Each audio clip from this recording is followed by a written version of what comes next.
ইসলামী সঙ্গীত জগতের সম্রাট ছিলেন আইনুদ্দিন। কিয়ামত পর্যন্ত থাকবে ইনশাআল্লাহ। কি বলেন আপনারা? হ্যাঁ, আইনুদ্দিনের সঙ্গীতগুলো অন্যদের মুখে শুনি অনেক সময়, কিন্তু আইনুদ্দিনের সঙ্গীত শুনে অন্তরে যে চোখ দিয়ে অটোমেটিক পানি চলে আসতো, অন্তর গলে যাইতো। ওর থেকে আরো সুরওয়ালা কণ্ঠ দিয়ে অনেকে গায়, কিন্তু সেই দরদ মাখা কণ্ঠ আর পাই না, সেই দরদ মাখা কণ্ঠ আর পাই না। আইনুদ্দিন যখন সঙ্গীত গাইতো, এত দরদ দিয়ে গাইতো, মানুষের হৃদয় ছুঁয়ে যাইতো, মানুষের হৃদয় স্পর্শ করত। আইনুদ্দিনের কণ্ঠের থেকে আরো অনেক ভালো কণ্ঠওয়ালা শিল্পী আছে যারা আইনুদ্দিনের সঙ্গীতে গায়, অনেক সময় আইনুদ্দিনের সঙ্গীত গায়, কিন্তু মানুষের হৃদয় স্পর্শ করে না, মানুষের হৃদয় স্পর্শ করে না। কিন্তু আইনুদ্দিনের সঙ্গীত মানুষের হৃদয় স্পর্শ করত। আমি এখনো মাঝে মাঝে শুনি, আমার চোখ দিয়ে পানি চলে আসে। আমরা তার জন্য দোয়া করবো আজকের মাহফিল থেকে, নাকি বলে? আখিরি মোনাজাতে আইনুদ্দিনের জন্য দোয়া হবে, নাকি বলেন? যেটা আমাদের ঝিনাইদহ জেলায় শুধু নয়, বিশ্বের মুসলিমদের একটা গর্ব ছিলেন আইনুদ্দিন আল আজাদ। বিশ্ব মুসলিমের একটা গর্ব। আমার আগে ডাক্তার সাহেব হুজুর বলে গেলেন আইনুদ্দিন ঝিনাইদহর গর্ব ছিল না। আইনুদ্দিন শুধু ঝিনাইদহর গর্ব না, আইনুদ্দিন মোটা মুসলিম বিশ্বের গর্ব ছিলেন। আমার বাবাজিরা, এটা যে বেহেশতের বাগান, এই ব্যাপারে কোনো সন্দেহ আছে? যদি কারো সন্দেহ থাকে, কসম খোদা, তার নামাজ, রোজা, হজ, জাকাত, কোন আমল তার জন্য কোনো উপকার বই আনতে পারবে না। কারণটা বেহেশতের বাগান। এ কথা আমি শামসুল হকের জবানের নয়, এ কথা বলেছেন এমন এক ব্যক্তি যার জবানের কোনো একটা কথা এ পর্যন্ত মিথ্যা হয় নাই এবং কিয়ামত পর্যন্তও হবে না।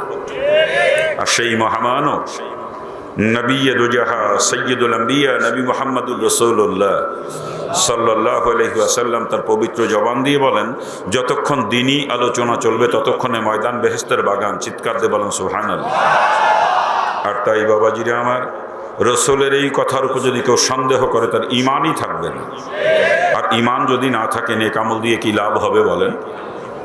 এই জন্য বাপ, আল্লাহ পাক যে আমাদেরকে বেহেশতের বাগানে বসার সুযোগ করে দিয়েছেন, এতে আমরা সকলে খুশি তো? কি বলেন? আলহামদুলিল্লাহ। আমরা বেহেশতের বাগিচায় বসার সুযোগ পেয়ে খুশি হয়েছি, তাই না? একটু খবর নিয়ে দেখেন, আজকের ময়দানে অনেক দূরের লোকও এসে হাজির হয়েছে, ঠিক না? আবার একটু খোঁজ খবর নেন ময়দানের আশপাশ এলাকার বাড়ি ঘরগুলোতে, এখনো পর্যন্ত কত হতভাগা মুসলমান ঘরে বসে বিবিকে নিয়ে কত মজার মজার গল্প করতেছে, ঠিক না? কত হতভাগা এখনো পর্যন্ত বাড়িতে আত্মীয় স্বজনে কত আনন্দ ফুর্তিতে লিপ্ত আছে, ঠিক কিনা বলেন? আবার কত কপাল পোড়া মুসলমান ঘর থেকে বের হয়ে আসছে, ঠিকই, তো শয়তান তাদেরকে বেহেশতের বাগিচায় বসার সুযোগ দেয় না।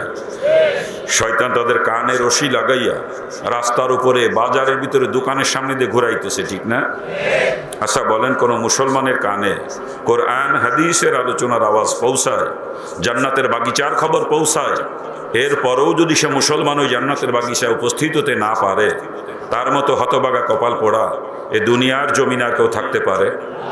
এই জন্য বাপ, আমি আলোচনা শুরু করার পূর্বে যে পর্যন্ত মাইকের লাউড স্পিকারের ধ্বনি পৌঁছায়, এতদ অঞ্চলের প্রতিটা বালেক পুরুষ মুসলমানের দুইখানা পায়ে হাত অনুরোধ করব, অবাক সত্যিই যদি আপনি দাবি করেন আপনি একজন মুসলমান, আমি আপনার দুইখানা পায়ে হাত অনুরোধ করছি, আর দূরে দাঁড়িয়ে বসে থাকবেন না, মেহেরবানি করে অল্প সময়ের ভিতরে বেহেশতের বাগিচায় চলে আসেন।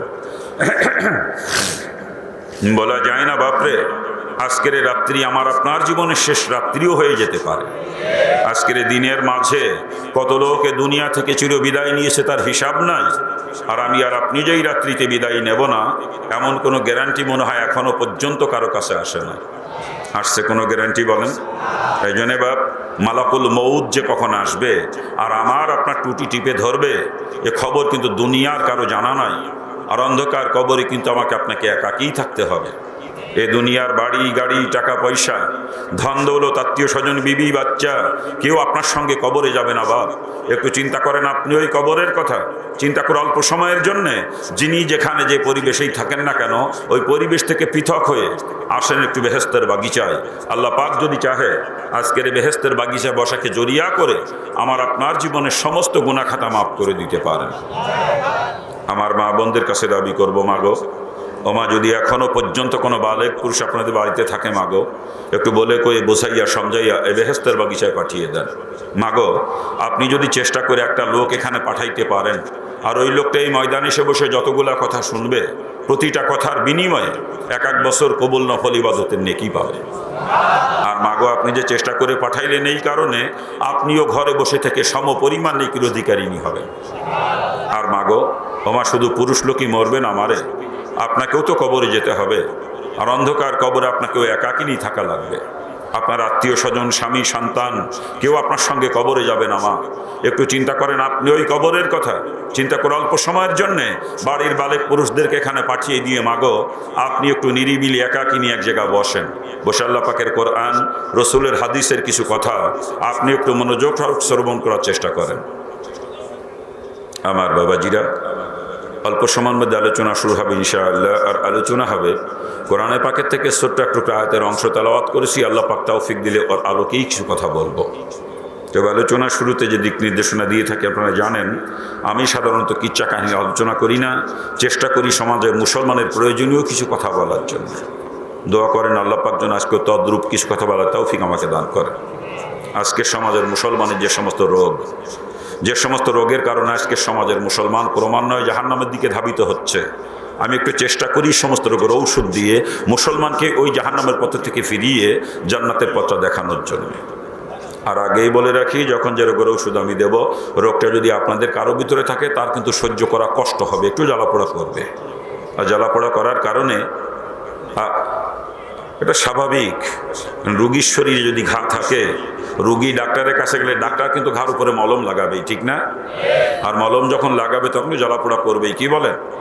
জ্বালাপোড়া করার কারণে রুগী যদি এরকম চিন্তা ভাবনা করে যে কি ডাক্তারে কি ওষুধ দিলে তো জ্বলে পড়ে যায়, ওই ডাক্তারের কথা শুনবো না, ওই ওষুধ আর ব্যবহার করবো না, ওই রুগীর রোগ কোনোদিন ভালো হবে বলেন? ওকে রোগ নিয়েই কবর যাওয়া লাগবে, ঠিক না? তদ্রূপভাবে আমিও যখন যে রোগের ওষুধ দেবো, রোগটা যদি আপনাদের কারো ভিতরে থাকে তারও কিন্তু সহ্য করা কষ্ট হবে, একটু জ্বালাপোড়া করবে। আর জ্বালাপোড়া করার কারণে আপনিও যদি এরকম চিন্তা ভাবনা করেন যে কি হুজুর রে কি ওয়াজ করতে বেশি কথা কয়, এই চিন্তা করে ময়দান থেকে উঠে যদি বাড়ির দিকে হাঁটেন, বুঝতে হবে আপনার রোগ জিন্দেগিতে ভালো হবে না। আর আপনি যদি রোগ নিয়ে কবরে যান, জাহান্নাম থেকে বাঁচার কোনো রাস্তা আপনার সামনে খোলা থাকবে না। আমি আগেই বলে নিচ্ছি, আমি আপনাদের কিছু বেশি কথা বলবো, এমন অনেক কথা বলবো যেই কথা শোনার পর আপনারা লজ্জাও পাবেন। আর যে বেশি কথা লজ্জা দেওয়া কথা বলবো, কসম খোদারের পিছনে আমার ব্যক্তিগত কোনো স্বার্থ নেই। আমার উদ্দেশ্য যে একটু বেশি কথা বলেও যদি মুসলমানের সন্তানকে জাহান্নামের পথ থেকে ফিরানো যায়। আর আমি বলবো না বেশি কথা কে বলবে বলেন? আমি হিন্দুর ঘরে জন্ম নিয়ে আজকে আমি ইসলাম অনুশাসন মেনে চলতে পারি, অথচ আপনাদের মাঝে আমি ইসলাম খুঁজে পাই না। আফসোস লাগে, হিন্দু থাকতে কোরআন হাদিস পড়েছিলাম, পরে যে ইসলাম আমি কোরআন হাদিসে পেয়েছিলাম, বর্তমান সমাজের অধিকাংশ মুসলমানের মাঝেই সেই ইসলাম আমি খুঁজে পাই না। দুঃখে কলিজাটা কান্দে যে ইসলাম কোথায় আর আজকের সমাজের মুসলমান কোথায়। শুধু এই দুঃখ নিয়ে একটু বেশি কথা আপনাদেরকে বলি। আর এই জন্যে যদি একটু বেশি কথা বলি, রাগ করবেন না তো? কেউ সত্যি রাগ করবেন না তো? এখন বলতেছেন না, কিন্তু যখন ঘাড়ের উপরে পড়বে তখন কিন্তু রাগ হবে। কিন্তু রাগ হইলে আমার করার কিছু নাই, কারণ আমি ব্যক্তিগত স্বার্থ নিয়ে কোনো কথা বলি না। মুসলমানকে জাহান্নাম থেকে বাঁচানোর উদ্দেশ্য নিয়ে কথা বলি, তো করে রাগ হয়, আমার কিচ্ছু আসবে যাবে না, ঠিক কিনা?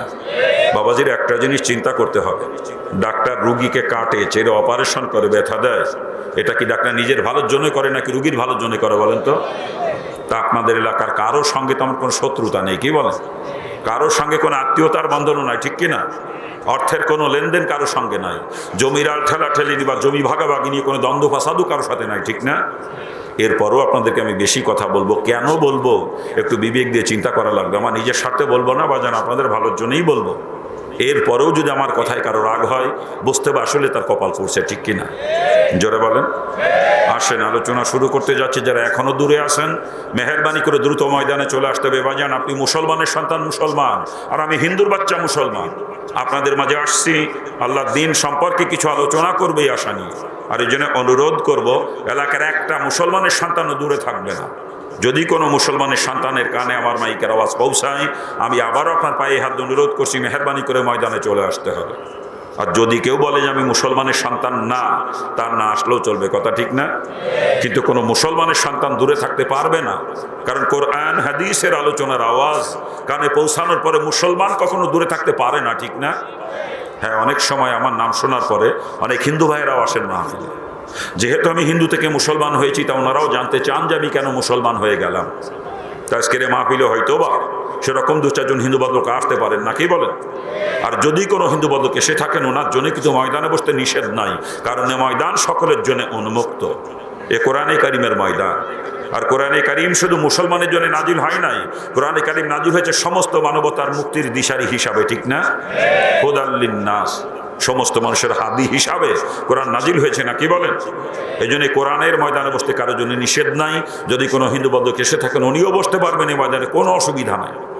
কিন্তু তারপরেও কথা থাকে, হিন্দু ভাইরা যদি আসেন, ওনাদের আবার এতগুলো টুপি আলা মানুষের সঙ্গে মিলে এ ময়দানে বসতে লজ্জা লাগতে পারে, স্বাভাবিক এটা, নাকি বলেন? একটু সংকোচ বোধ হয়।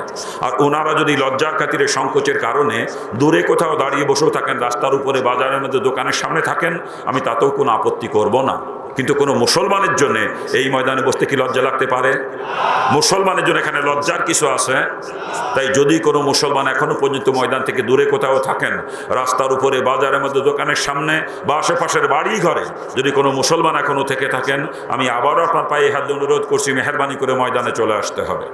আমি হিন্দুর বাচ্চা মুসলমান হয়ে কোরআন হাদিস আলোচনা করব, আপনি মুসলমানের সন্তান হয়ে দূরে দাঁড়িয়ে বসে থাকবেন, এটা কখনো মানায় না, ঠিক কিনা? যদি একটা মুসলমান ময়দান থেকে দূরে কোথাও থাকবে না, মাইকের আওয়াজ যদি কানে পৌঁছায় আর নিজেকে যদি মুসলমান বলে দাবি করেন, এই মুহূর্তে আপনাকে ময়দান আসতে হবে, পরিষ্কার করে বলছি আমি। চলে আসবে ইনশাআল্লাহ, এলাকার কোনো মুসলমান দূরে থাকবে না, বিশ্বাস আমার আছে। কি বলেন আপনারা? আমি হিন্দুর বাচ্চা মুসলমান হয়ে কোরআন হাদিস আলোচনা করব, আর মুসলমান ঘরে বসে বউ নিয়ে মজা মারবে, রাস্তার উপরে চার দোকানের সামনে আড্ডা মারবে, এটা কখনো সম্ভব না। কি বলেন? যারা মুসলমান তারা চলে আসবে। আমরা দোয়া করি আল্লাহ পাক মুসলমানদেরকে ময়দান আসার তৌফিক দান করুক। জোরে বলেন আমিন। আসতেছে চতুর্দিক থেকে আরো আসবে ইনশাআল্লাহ, কোনো মুসলমান দূরে থাকবে না, বিশ্বাস আমার আছে। কি বলেন আপনারা? ওনারা আসতে লাগুক, আমরা আলোচনার দিকে আগাবো, ঠিক আছে না? আর আলোচনার শুরুতেই অনুরোধ সকলের কাছে, যাদের কাছে মোবাইল আছে, মোবাইলগুলো হয় বন্ধ করে রাখতে হবে, না হলে রিংটোন সাইলেন্ট করে নিতে হবে 2টার একটা। কারণ আপনার মোবাইলে রিং আসলে ওই রিংটোনের শব্দ আপনার আশেপাশে কমপক্ষে 10 জন লোকের শোনার প্রতিবেদে আপনি গুণাগার হয়ে যাবেন। কিন্তু মোবাইল সেটা কেউ রেকর্ডিং করতে চান, আপনাকে রিংটোন সাইলেন্ট করে নিয়ে রেকর্ডিং করতে হবে। কারণ রেকর্ডিংয়ের ভিতরে কল ঢুকে, তখন যদি রিংটোন বেজে ওঠে, আপনার আশেপাশের মানুষের ওয়াজ শোনার প্রতিবেদেও আপনি গুণাগার হয়ে যাবেন। এই জন্য মোবাইলগুলো কোন অবস্থায় সকলে দেখে নিলে ভালো হয়। আমরা আশা করব কারণ মোবাইল রিংটোনের শব্দ আমাদের কানের আসবে না। কি বলেন? আশা করতে পারি তো নাকি? এই মোবাইল যে কত বড় ফিতনা বর্তমানে, মসজিদে জামাতে নামাজ পড়তে গেলে মোবাইলের যন্ত্রণায় নামাজটাও ঠিকমতো পড়া যায় না, ঠিক কিনা? নামাজের মধ্যে ক্রিং ক্রিং করে বাজতে শুরু করে দেয়, নামাজের ধ্যান নষ্ট হয়ে যায়, কথা ঠিক না? এই জন্য মেহরবানি করে দেখে নেন কার মোবাইলটা কোন অবস্থা আছে। কোনো মোবাইলে রিংটোন চালু থাকবে না, প্রত্যেকে যার যার মোবাইল দেখে নিতে, প্রত্যেকে দেখে নেন, কারো কোনো মোবাইলে রিংটোন চালু থাকবে না। আপনারা স্টেজে যিনি আছেন, আপনার কি আওতার বাইরে না আওতাভুক্ত? কি মুরব্বী আপনারা সাইলেন্ট করা আছে তো নাকি? কি আপনারটা, ঘোষক সাহেবেরটা, আপনাদের? আলহামদুলিল্লাহ। আলোচনা শুরু করবো। আলোচনা শুরুতে রসুলের হাদিস শোনাবো। রাজি আছেন না আপনারা? রসুল হাদিসের মধ্যে বয়ান করেন, 3টা জায়গার মাঝে তোমরা ফাঁকা রেখো না। যখন নামাজের কাতারে দাঁড়াও, 2 মুসল্লির মাঝখানে যেন ফাঁকা না থাকে। দ্বিতীয়ত, যখন স্বামী স্ত্রী এক বিছানায় ঘুমাও, 2 জনের মাঝখানে যেন ফাঁকা না থাকে। আর তৃতীয়ত, যখন কোনো দিনই মজলিসে বসো, ওইখানেও যেন মাঝখানে ফাঁকা না থাকে। হুজুর বলেন, এই 3 জায়গায় যদি মাঝখানে ফাঁকা থাকে, ফাঁকা জায়গার একজন এসে বসে, বলেন তো কে? জোরে বলেন। মিস্টার ইবলিস। ওর গায়ে কিন্তু আগুন জ্বলতেছে, কেন জানেন? রসুল অন্য হাদিসের মধ্যে বয়ান করেন, যখন কোনো দিনই মজলিস শেষ হয়, একজন ফেরেশতা এরকম ঘোষণা করতে থাকে, হে মজলিসওয়ালারা, তোমরা এমনভাবে মজলিস থেকে ওঠো যেন তোমরা একজন নবজাত শিশু। অর্থাৎ তোমাদের আমলনামায় যত গুনাহ ছিল, ওই গুনাহ রাশি মাফ করে দেওয়া হয়েছে এবং গুনার জায়গাগুলো নেকি দিয়ে পরিবর্তন করে দেওয়া হয়েছে। আশা বলি ইবলিসকে মেনে নিতে পারে? সারা জীবন ইবলিস কত কষ্ট করে করে আমাকে আপনাকে দিয়ে গুনার কাজ করিয়েছে, আর আজকের এই ময়দানে বসে জীবনের গুনাহ সব মাফ হয়ে যাবে, আবার গুনার জায়গায় নেকি দিয়ে পরিবর্তন করে দেওয়া হবে, এটাকে ইবলিস মেনে নিতে পারে? বলেন। এই জন্য ইবলিসের গায়ে কিন্তু আগুন জ্বলতেছে, কেমনে আমাকে আপনাকে ময়দান থেকে উঠাবে, এইটা কোন ইবলিসের সব থেকে বড় চেষ্টা, ঠিক না? হুজুর বলেন, ফাঁকা পাইলেই ও ফাঁকা জায়গায় সে ইবলিস বসবে, বসে আমাকে আপনাকে ধোঁকা দিয়ে ময়দান থেকে উঠানোর চেষ্টা করবে। আর আপনি যদি ইবলিসের ধোঁকা পড়ে ময়দান থেকে উঠে যায়, ইবলিস কিন্তু আমার আপনার উপরে খুশি হবে, ঠিক না? ওদিকে কিন্তু আর একজন নারাজ হয়ে যাবে, বলেন তো কে? জোরে বলেন। আপনারা কাকে খুশি, আল্লাহকে না ইবলিসকে? যদি আল্লাহকে খুশি করতে হয় ময়দানের মাঝখানে ইবলিসের বসার কোনো জায়গা রাখা চলবে না। যার সামনেই ফাঁকা থাকবে আমি মনে করব আপনি ইবলিসকে খুশি করার জন্য আপনার সামনে ইবলিসের বসার জন্য জায়গা রেখে দিয়েছেন। কি ইবলিসকে খুশি করতে চান না কেউ? আপনারা কেউ ইবলিসকে খুশি করতে চান কেউ? তাহলে সকলে আমার সঙ্গে জিকির করবে, জিকিরে তালে তালে প্রত্যেকের সামনে আগাইয়া নিজের সামনে ফাঁকাটা নিজেই পূরণ করে নিতে হবে। আপনি জায়গায় বসে থাকবেন আর একজনকে ঠেলে সামনে পাঠাবেন, এরকম চলবে না। কিন্তু আপনাকে সামনে আগাইয়া আপনার সামনে ফাঁকাটা আপনাকেই পূরণ করতে হবে। জিকির করে সামনের দিকে আগান, আল্লাহ আল্লাহ আল্লাহ আল্লাহ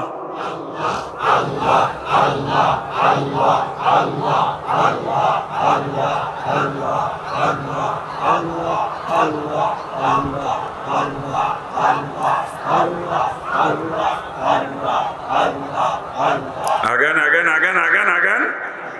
আমি জায়গায় বসে কাউকে জিকির করতে বলি না, জিকির করতে বলছি সামনে গাইতে বলছি। কারো সামনে কোনো ফাঁকা জায়গা থাকবে না, ইবলিসের বসার কোনো জায়গা ময়দানের মাঝখানে থাকবে না। আগান, দ্রুত দ্রুত আগাইতে হবে, দ্রুত দ্রুত দ্রুত দ্রুত।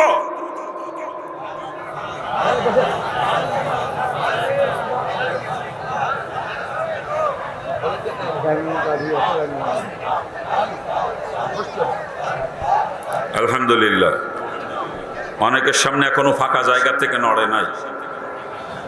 ওনারা মনে হয় বাড়িতে আসার সময় বিবি সাহেবের সাথে ওয়াদা করেছে যে জায়গাতে বসবো ওই জায়গাতে নড়বো না। কি ভাইজানরা বাবি সাহেবের সাথে এরকম ওয়াদা করে আইসেন নাকি? যদি ওয়াদা করে এসেও থাকেন, ওয়াদা খেলাপ করে সামনে গেলে নিয়ে কি হবে? গুনাহ হবে না। গান দিনই মাজমায় গায়ে গায়ে মিলে বসা সুন্নাত। আর একটা সুন্নাতের যে কত দাম আমরা জানি না।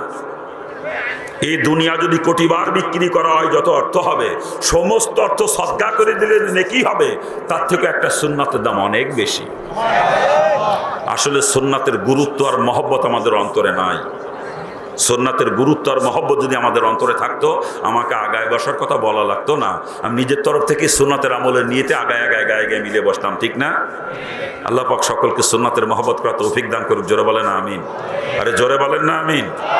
বাজান, সুন্নাতের মহব্বত ছাড়া জান্নাতে যাওয়ার বিকল্প আর কোনো রাস্তা নাই। কিন্তু জান্নাতে যাওয়ার রাস্তাই একটাই, সে রাস্তার নাম হলো সুন্নাত তরিকা। বিকল্প কোনো রাস্তা দিয়ে জান্নাতে যাওয়া যাবে না। মা বোনদেরকেও বলতেছি, মাগো আপনিও গায়ে গায়ে মিলে বসবেন রাসূলের সুন্নাতের আমলের নিয়েতে। শুধু পুরুষরা আগায় বসবে তা না, মহিলারাও আগে আগায় বসবে। কারোর সামনে কোনো ফাঁকা জায়গা থাকবে না। কথা ঠিক কিনা? জোরে বলেন। আর সব থেকে বড় কথা, সুন্নাত তরিকা ব্যতীত কোনো আমলই আল্লাহ পাকের দরবারে গ্রহণযোগ্য নয়। কি কথা ঠিক না? সুন্নাত তরিকা ছাড়া কোনো আমল আল্লাহ কবুল করে? বলেন। আমরা যে কষ্ট করে ওয়াজ শুনতে আসছি, রাত জেগে ঠান্ডার মধ্যে ওয়াজ শুনবো, আমাদের এই কষ্ট করাটা আল্লাহ পাক কবুল করুক। আমরা চাই না? কারা কারা চান একটু হাত তোলেন তো। আল্লাহু আকবার। সকলেই চাই না, কি বলেন? আলহামদুলিল্লাহ। চাইলেই তো আল্লাহ পাক কবুল করবেন না, সুন্নাত তরিকা ছাড়া তো আল্লাহ পাক কবুল করবেন না। কথা ঠিক না? যাদের সামনে এখনো ফাঁকা আছে, সুন্নাত তরিকার আমলে নিয়েতে গায়ে গায়ে মিলে বসেন। আগান, ওই যে ভাইজানের সামনে ফাঁকা, আগান আগান আগান। আরে আমি তো উপরে বসা পুরা ময়দানের অবস্থা দেখতেছি, ওই যে মুরব্বীর সামনে ফাঁকা, আগান মুরব্বী, আগান আগান। ও বাজান আগান। কি হইলো?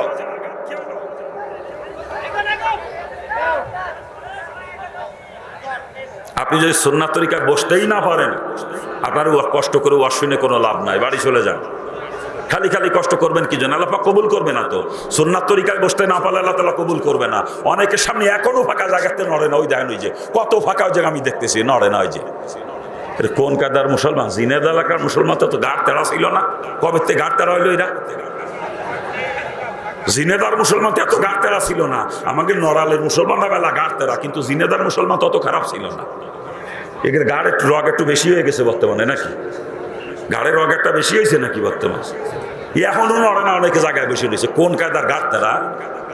আজরাইল না ধরা পর্যন্ত সোজা হবেন না, নাকি?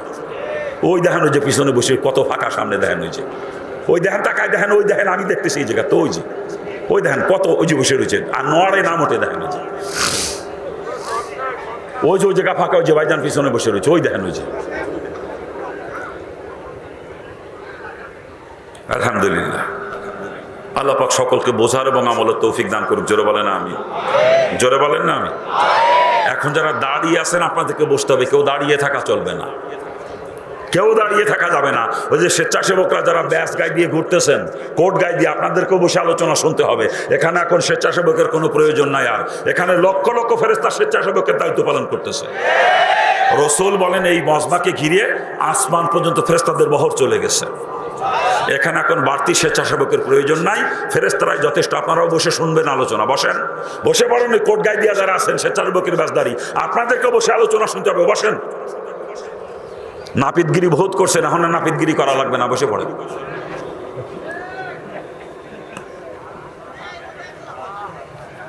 আলহামদুলিল্লাহ, আলোচনা শুরু করব। সময় কিছু নষ্ট করে ফেলছে, আসলে নষ্ট করি নাই। এতক্ষণ জমিন তৈরি করার চেষ্টা করলাম, এবার বীজ বুনবো ইনশাল্লাহ। কি বলেন? হ্যাঁ, জমিন তৈরি না করে বীজ বুনলে ফসল খুব একটা ভালো হয় না। এই জন্য এতক্ষণ চাষ দিয়ে জমিন তৈরি করার চেষ্টা করলাম। এবার নিয়ত করছি বীজ বুনবো। দোয়া করেন আল্লাহ পাক যেন তৌফিক দান করে। জোরে বলেন। আলোচনার শুরুতেই আইনুদ্দিনের সম্পর্কে কয়েকটা কথা বলি। আইনুদ্দিন আমাকে উস্তাদের থেকেও বেশি সম্মান করতেন। আমিও তাকে ছাত্রর মতো স্নেহ করতাম, আমার নিজের সন্তানদের মতো ভালোবাসতাম তাকে আমি। কি যে আদব ছিল আইনুদ্দিনের ভিতরে, তো বলে বুঝাইতে পারবো না আপনাদেরকে, বলে বুঝাইতে পারবো না। কি আদবওয়ালা মানুষ ছিল সে। দেখলে যত ব্যস্ততাই থাক না কেন, যদি খালি চেহারাটা দেখতো, সমস্ত ব্যস্ততা ভুলে যায়। হাতে ব্যাগ রয়েছে, ব্যাগটা পাশে টান দিয়ে ফেলাই দিয়ে দৌড়ে এসে জড়াই ধরতো।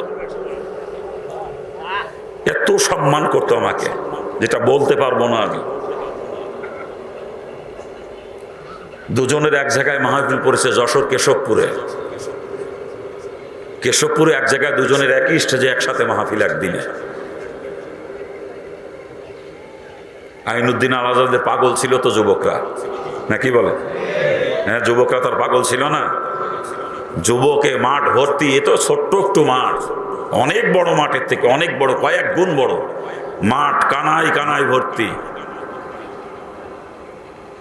আমি বললাম, আইনুদ্দিন, সবাই তো আসছে তোমার মুখে দু একটা গজল শুনবে, তোমার বয়ান শুনবে, এই জন্যে তুমি যদি আগে বয়ান করে চলে যাও লোক থাকবে না, তো আমি বয়ান করবো কোন জায়গায়? তো তুমি আজকে পরে বয়ান করো, আমি আগে বয়ান করি। হুজুর, আপনি এই কথা বললে আমার কষ্ট পাবো। হুজুর, আপনার ছাত্র, আমি আপনার ছাত্র হওয়ারও যোগ্যতা রাখি না। কি আদবওয়ালা ছেলে। আগে বয়ান করলো আইনুদ্দিন, সঙ্গীত গাইলো, 4টা সঙ্গীত গাইলো। তারপরে শ্রোতাদেরকে ওয়াদা করাইলো যে আমার পরে যশোরী হুজুর আসতেছে, আপনারা যদি একজন লোক উঠে যান আমার দাবি থাকবে কিয়ামত পর্যন্ত। ওয়াদা করাইয়ে সব বসাই তুই, তারপর স্টেজ থেকে নাম বসে।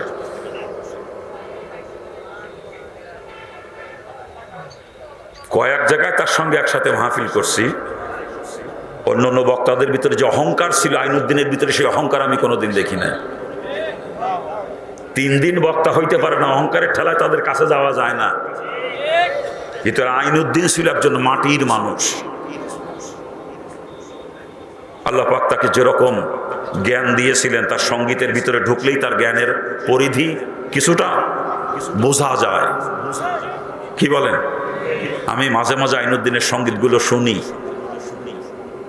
আর চিন্তা করি, আল্লাহ পাক এই জ্ঞান তাকে দিয়েছিল, কোন শব্দের পরে কোন শব্দ মিলাইছে কিভাবে, এ তো আমার কল্পনায়ও আসবে না। এগুলা এমনভাবে সে সঙ্গীতের পংক্তিগুলো রচনা করেছে যেটা কল্পনায়ও আসে না। এইটার পরে এইটা আসলে মেলে, এই বিবেক, এই জ্ঞান আল্লাহ পাক তাকে দান করছিল। ইসলামী সঙ্গীত জগতের সম্রাট ছিলেন আইনুদ্দিন।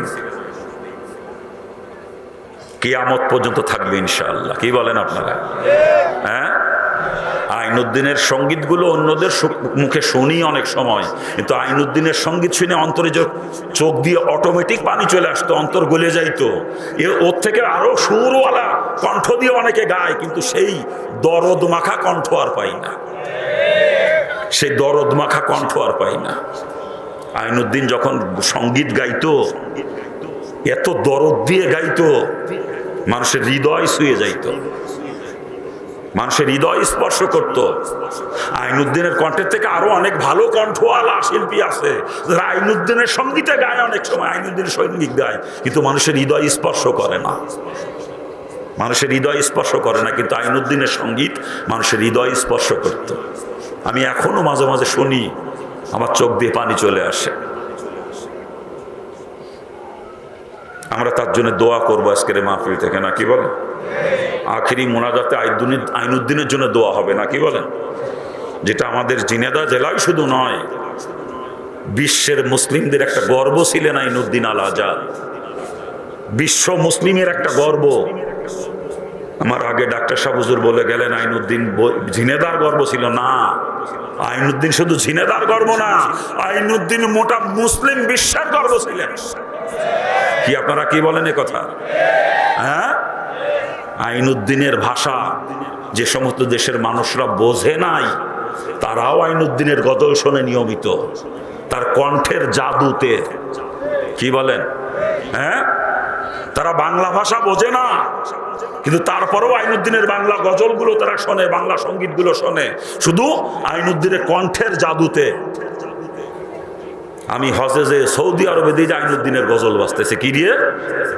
সৌদি আরবে আইনুদ্দিনের সঙ্গীত বাজতেছে। পরে জিজ্ঞেস করলাম, হুজুর আমাদের এখানে বাঙালি কর্মচারী আছে তো, ওরা শোনে। আর এই সৌদিরাও বসে বসে আগ করে শোনে। সৌদিরাও বসে বসে রাগ করে শোনে, তারা বোঝে না বাংলা, কিন্তু আইনুদ্দিনের কণ্ঠে এমন এক জাদু ছিল, এমন এক মায়া ছিল, যে মায়ার টানে বসে বসে মানুষ শুনত। আমরা তার জন্য সকলে দোয়া করব, না কি বলেন? হ্যাঁ, দোয়া না করে চলে যাব না তো কেউ। মরহুম আইনুদ্দিন আল আজাদ রহমতুল্লাহর রুহের মাগফিরাতের জন্য আমরা দোয়া করব। আল্লাহ পাক তাকে মাফ করে দিয়েছেন, শাহাদাতের দরজা দিয়েছেন আল্লাহ পাক তাকে।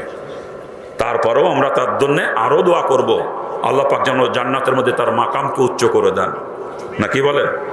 আইনুদ্দিন আল আজাদ আমাদের গর্ব। সাথে সাথে হিলফুল ফুজুল সংগঠন সম্পর্কে দুই একটা কথা।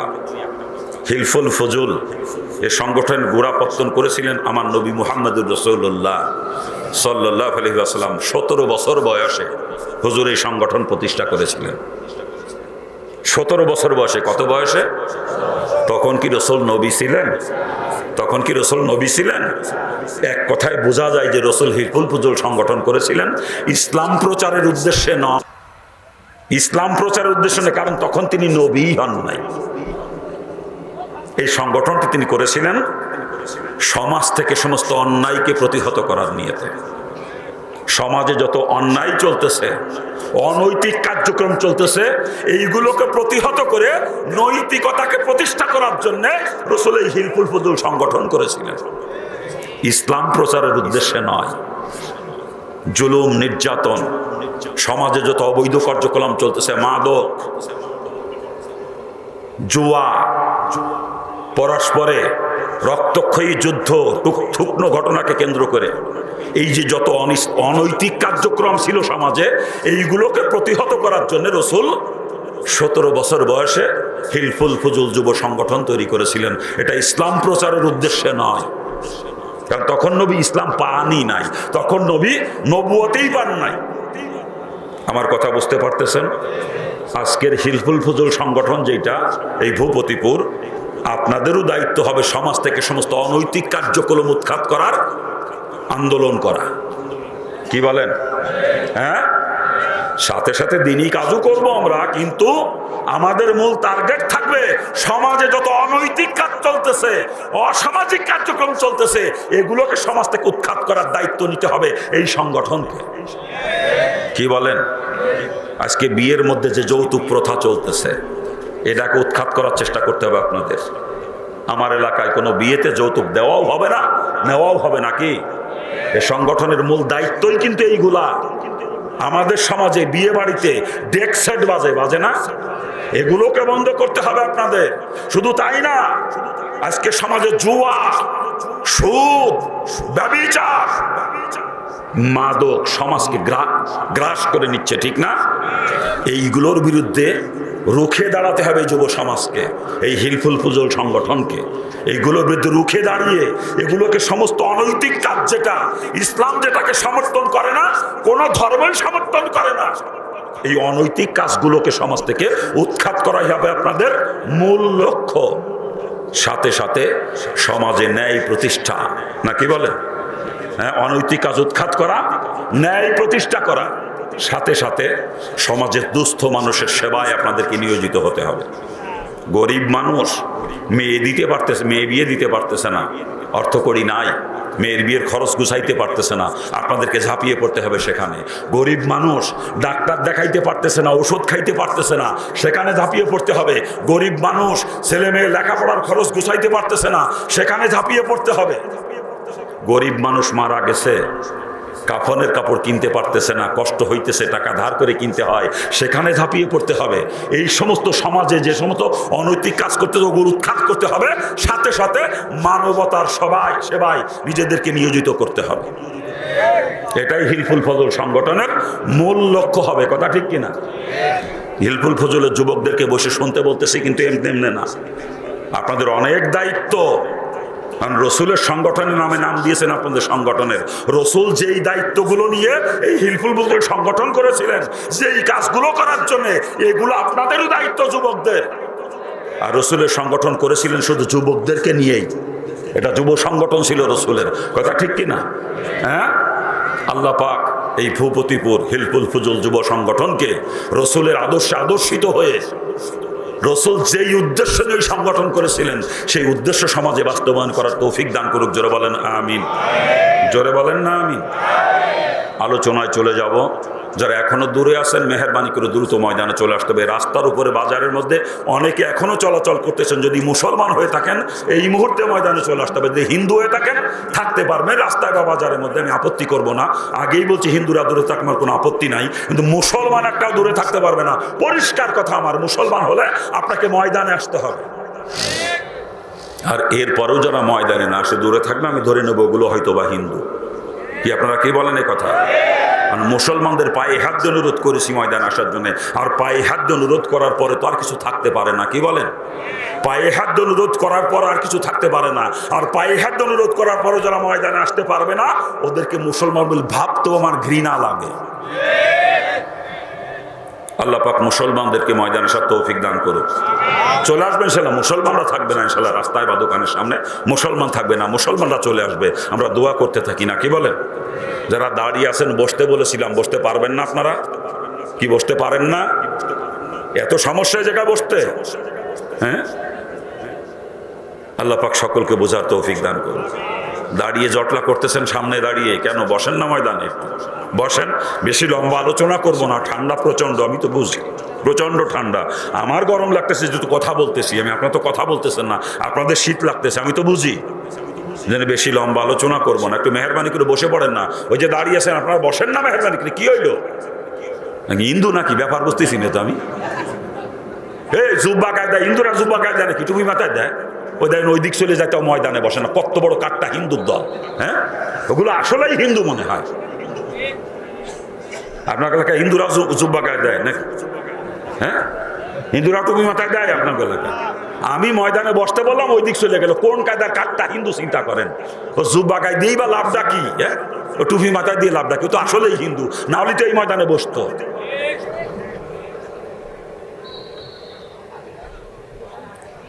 আল্লাহ পাক সকলকে বোঝার এবং আমলের তৌফিক দান করুন।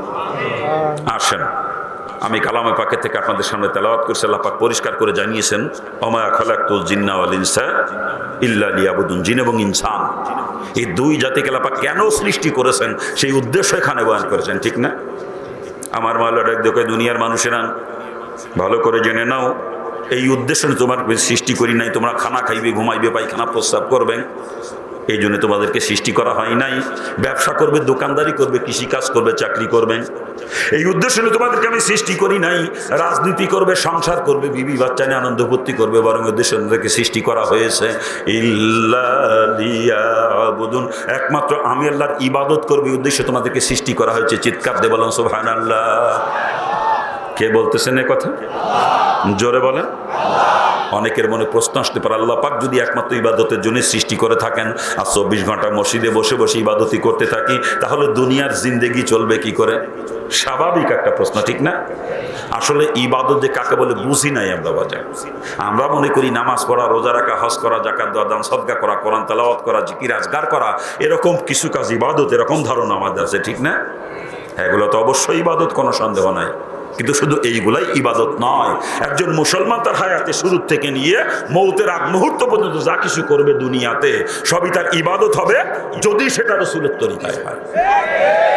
বাবাজিরা ভালো করে বুঝতে হবে, মুসলমান খানা খাইবে, ঘুমাইবে, পায়খানা প্রস্রাব করবে, ব্যবসা করবে, দোকানদারি করবে, কৃষিকাজ করবে, চাকরি করবে, রাজনীতি করবে, সংসার করবে, বিবি বাচ্চার আনন্দ ফুর্তি করবে, এমনকি মুসলমান স্বামী স্ত্রী মিলামিশা করবে, ওই কাজটাও যদি রসুলের তরিকায় হয়ে যায় বাজান, ওটা ইবাদত হয়ে যাবে। ওর দ্বারাই লক্ষ লক্ষ নাকি মুসলমানের আমলনামা জমা হবে কিয়ামতের ময়দানে। ওইটার কারণে মুসলমানের জন্য বেহেশতের রাস্তা খোলা হয়ে যাবে। চিৎকার দিয়ে বলেন সুবহানাল্লাহ।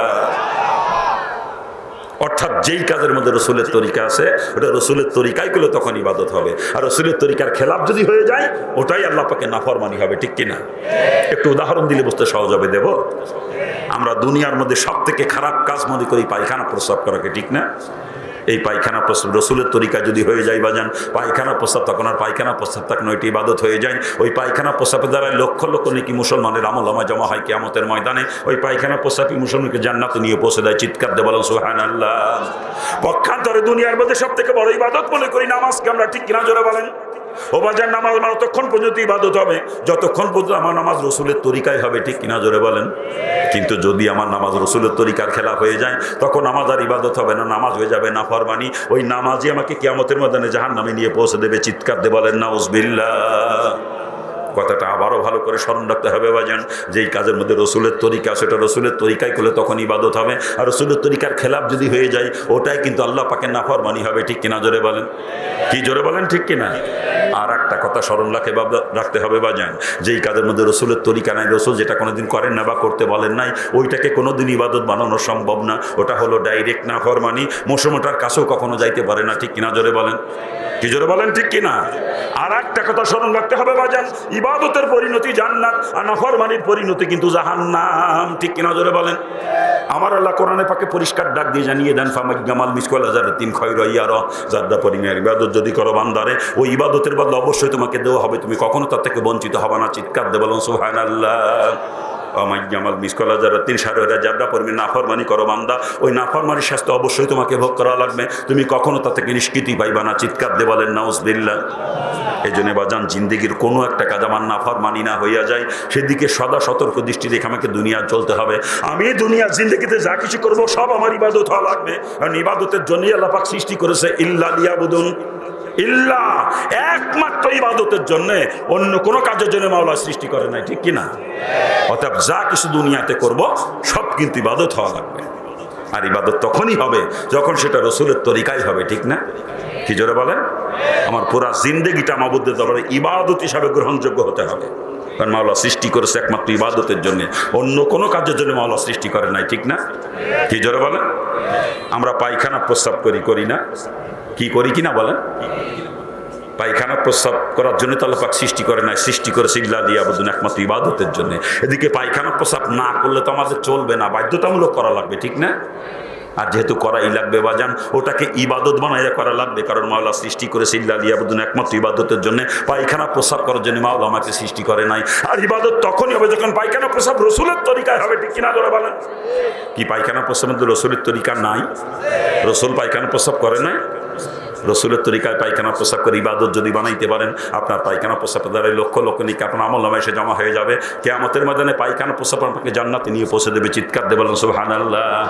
এই পায়খানা প্রস্রাবের সুন্নাত তরিকা নিয়ে আলোচনা করবো না, এটা স্থানীয় আলেমদের উপরে দায়িত্ব দিয়ে যাচ্ছি, তাদের কাছ থেকে জেনে নেবেন রসুল আমার কেমনে পায়খানা প্রস্রাব করেছেন, আর কেমনে করলে আমার পায়খানা প্রস্রাব ইবাদত হবে। সেভাবে যদি ইবাদত বানায় করতে পারেন তকদির ভালো আপনার। আর পক্ষান্তরে রসুলের তরিকার খেলাফ যদি পায়খানা প্রস্রাব করেন মাজান, আপনার পায়খানা প্রস্রাব নাফরমানি হয়ে যাবে। ওই পায়খানা প্রস্রাবের কারণে আপনাকে জাহান্নামে যাওয়া লাগবে, কারণ ইবাদতের পরিণতি জান্নাত আর নাফরমানির পরিণতি কিন্তু জাহান্নাম, ঠিক কিনা? জোরে বলেন। কি জোরে বলেন, ঠিক কিনা?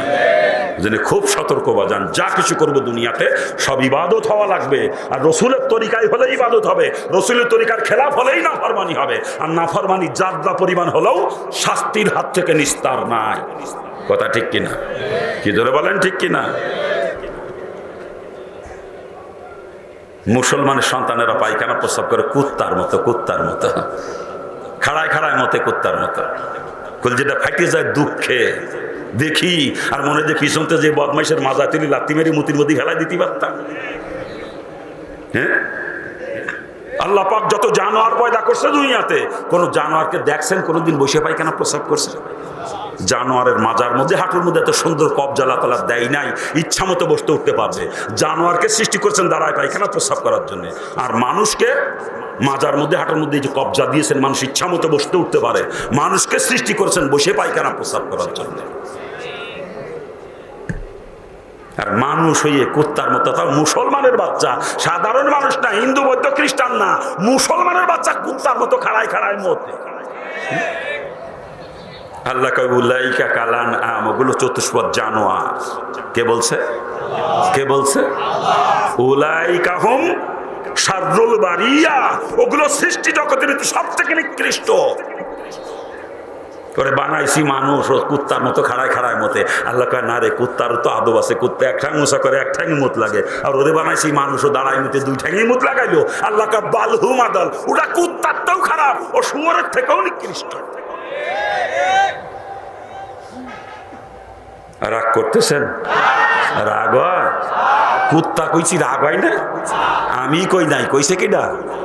কইছে কেডা? আল্লাহ কাউরে বানাইছি মানুষ ও কুত্তার মতো খাড়ায় খাড়ায় মতে, ও কুত্তার থেকেও নিকৃষ্ট। আল্লাহ কাউ উলাইকা হুম শাররুল বারিয়া, সৃষ্টি জগতের ভিতরে সব থেকে নিকৃষ্ট ওই বদমাইশ। কি বলে? এই যৌবনকালে যারা খাড়ায় খাড়ায় মতে, এমনি যৌবনকালে তো নামাজ কালামের দ্বারও যায় না। যখন চুল দাড়ি পাক ধরছে, দাঁতও দুটো একটা নড়ছে, সহি কম দেখে, কানে কম শোনে, বোঝে এক পা কবরে চলে গেছে, ওই সময় নামাজ পড়া ধরে। আর ওই সময় নামাজ পড়া ধরে মসজিদে যে চেয়ারম্যান সাজে বদমাইশ, চেয়ারম্যান চেয়ারে বসে বসিয়ে ও মইনে মুরগির মতো জমিয়ে আল্লাহর কুদ্দুতি কদমে সেজদা দিতে পারে না। কথা ঠিক কিনা? এ জোরে বলেন ঠিক কিনা? আপনার এলাকায় চেয়ার আছে নাকি মসজিদে? এলাকায় চেয়ারে নামাজ পড়ে? এলাকায় মসজিদে চেয়ারে নামাজ পড়ে? আল্লাহ মাফ করুক, আল্লাহ মাফ করুক। এই চেয়ারম্যান সাজে যেগুলো মসজিদে এসে, ও সবগুলো যৌবনকালে খাড়ায় খাড়ায় মতিছে। আল্লাহ কয় লাইন শাকার তোমরা জিদান্নাকুম, নিয়ামত দিয়েছি আমি, শুকরিয়া আদায় কর, নিশ্চয় নিয়ামতকে বাড়িয়ে দেবো। তোর মাজার মধ্যে, হাঁটুর মধ্যে কবজা দিছি আমি, তুই ইচ্ছা মতো বসতে উঠতে পারবি। তুই যদি বসে পায়খানা প্রস্রাব করতি, আমার নিয়ামতে শুকরিয়া আদায় করা হতো, তোকে আমি সারা জীবন সুস্থ রাখতাম। তা না, তুই কুত্তার মতো খাড়ায় খাড়ায় মরছ যৌবনকালে। না, আল্লাহ কয় আলাইন কাফারতুম, যদি নিয়ামতে না শুকরিয়া করো, ইন্না আযাবি লাশাদীদ, আমি কঠিন আযাব দিয়ে ধরব।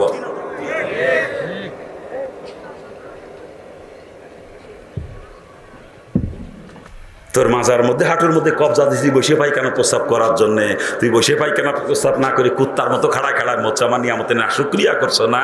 এখন দেখ কেমন থাকে, আল্লাহ কঠিন আযাব দিয়ে ধরছে, ইন্না আযাবি লাশাদীদ, কঠিন আযাব দিয়ে ধরছে। কথা ঠিক কিনা?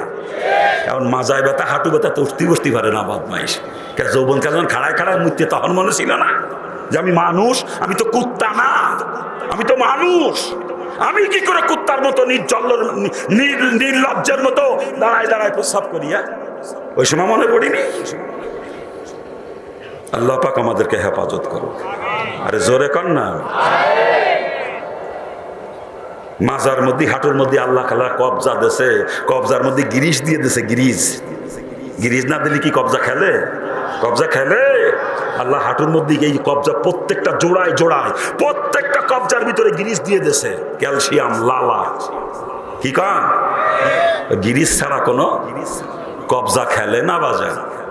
কেন? আল্লাহ কয় তুই খাড়ায় খাড়ায় মরছিস কুত্তার মতো, তো দাঁড়া তোরে কুত্তার মতো বানাই দিলাম, তুই আর বসতে পারবি না, উঠতে পারবি না ঠিক মতো। গিরিশ আল্লাহ শুকোই দিয়েছে। চেয়ারম্যান সাজে মসজিদে বদমাইশ, চেয়ারম্যান সাজে, চেয়ারে বসে নামাজ পড়ে। আল্লাহ মাফ করুক। চেয়ারে বসে নামাজ পড়লি নামাজ হবে, এই ফতুয়া কোন মুফতি সাহেব দেশে, ওই মুফতিরে নিয়ে আসেন আমার কাছে, ওরে মাস্টার শিখেই ধুয়ে যাবো আজকে মুফতিরে। হ্যাঁ, চেয়ারে বসে নামাজ পড়লি নামাজ হয়, এই মাসালা যে মুফতি দেশে, এই মুফতিরে নিয়ে আসেন, মাস্টার শিখেই ধুয়ে যাবো মুফতিরে। চেয়ারে বসে জীবনে যত নামাজ পড়ছেন এক রাকাত নামাজও হয় নাই, সমস্ত নামাজ আবার কাজা দৌড়ায় পড়তে হবে আপনার। এক রাকাত নামাজও হয় নাই, চেয়ারে বসে নামাজ পড়ি নামাজ হয় না। শরীয়তের বিধান কি? আপনি অসুস্থ, দাঁড়ায় পড়তে পারতেছেন না, জমিনে বসে আল্লাহর কুদরতি কদমে সেজদা দেন। দাঁড়ায় নামাজ পড়া ফরজ, দাঁড়ায় নামাজ পড়া কি? 13 ফরজের 1 ফরজ দাঁড়ায় নামাজ পড়া, কথা ঠিক না? কিন্তু মাজুরের জন্য আপনি অসুস্থ, দাঁড়ায় পড়তে পারতেছেন না, আপনার ওই ফরজ মাফ। বসে আল্লাহর কুদরতি কদমে সেজদা করেন, আল্লাহ আপনার নামাজ কবুল করবে। আপনি আরো অসুস্থ, বসে পড়তে পারতেছেন না, শুয়ে ইশারার সঙ্গে পড়লে আল্লাহ তাআলা আপনার নামাজ কবুল করে নিবে। কি বলে? শুয়ে ইশারার সঙ্গে নামাজ পড়লা কবুল করে নিবে। কিন্তু চেয়ারে বসে নামাজ পড়ার হুকুম শরীয়তে কোথাও দেয় নাই। হ্যাঁ, শরীয়তে এতটুকু অনুমোদন করেছে, যদি কারো চোখের সমস্যা হয়, চোখের রোগ হয়, সেজদা দিলে নিচে হয়ে চোখে চাপ পড়ে, এতে ক্ষতি হয় চোখের, এই জন্য শরীয়ত এতটুকু অনুমোদন দিয়েছে। যদি চোখের কোনো সমস্যা হয় তাহলে উঁচু জায়গায় সেজদা করবা, হয়তো দুটো বালির সামনে দিয়ে নিবা, অথবা একটা টোল দিয়ে তার উপরে সেজদা করবা, যাতে চোখে চাপ না পড়ে, রোগ না বাড়ে। এছাড়া চেয়ারে বসে নামাজ পড়ার অনুমতি শরীয়তে কোথাও দেয় নাই। নামাজের কাতার সোজা করা কি? কাতার সোজা করা কি ওয়াজিব? তরক হলে কি নামাজ হয়? আর কাতার সোজা করা লাগবে বডি দিয়ে না গোড়ালি দিয়ে? বডি দিয়ে না গোড়ালি দিয়ে? এই তুই বিয়াকে যে চেয়ারে বসে নামাজ পড়ো, এই তোর কাতারে যারা দাঁড়াইছে, ওদের গোড়ালি কোন জায়গা, তোর গোড়ালি কোন জায়গা বিয়া কেল? হ্যাঁ, বলে হুজুর তাহলে কালকে তো চেয়ার পিছনে নিয়ে গোড়ালি সোজা করে আমি বসবো। হ্যাঁ, তুই গোড়ালি সোজা করে চেয়ারে বসলি, তো চেয়ার তো পিছনে কাতারের অর্ধেক দখল করে এনেছে। পিছনে কাতারের লোক নামাজ পড়বে কি করে? পিছনে কাতার লোক যখন সেজদায় যাবে, কাজ কুতে চেয়ারের তলে মাথা ঢুকিয়ে দেবে সেজদা দেওয়ার সময়, যখন উঠবে ওই চেয়ার নিয়ে তোরে শুদ্ধ উল্টো পিছনে ফেলবে। কি কথা কন নাকি আপনারা? হ্যাঁ, চেয়ারে বসে নামাজ পড়লে নামাজ হবে না।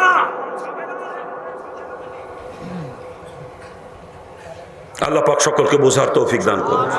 জোরে কন না। আমি যৌবনকালে খাড়া খাড়া মতি চান মসজিদে এসে চেয়ারম্যান সাজে, তারপরে আরো কায়দা আছে। ও বদমাই সকালে 40 মিনিট, বিকালে 40 মিনিট ডন কষে, রাস্তা দিয়ে ডন কষে। ও সময় মাজার মধ্যে আটের মধ্যে কোনো সমস্যা হয় না। এরপরে বাজার করতে যায়, বাজারে যাওয়ার সময় বদমাইশ এমন কিপটে জীবনে ভ্যান ভাড়া, রিক্সা ভাড়া দেয় না।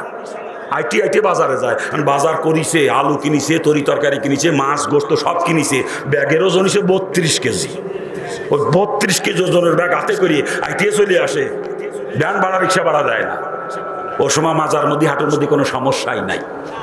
আবার বাড়িতে আইতে মসজিদ পর্যন্ত আসে নামাজের সময়, ও সময় কোনো সমস্যা নাই। মসজিদে আইসে ওর মাজায় বেড়ামায়, হাঁটুতি বেড়ামায়, আইসেই চেয়ারম্যান সাজে বদমাইশ। ওগুলো ভণ্ড। এ ভণ্ডামি করার জায়গা পাও না নাকি? আল্লাহ কটা টাহা দেশে নাপিত হইছো, নাপিত। এই যত নাপিতের গোষ্ঠী করার পয়সার মালিক হয়েছে, ওই নাপিতের গুলো এসে মসজিদে চেয়ার নিয়ে চেয়ারম্যান সাজে বদমাইশ। গুলা ভণ্ডামি বাদ দে, তোর মতো নাপিত মসজিদে আসার দরকার নাই।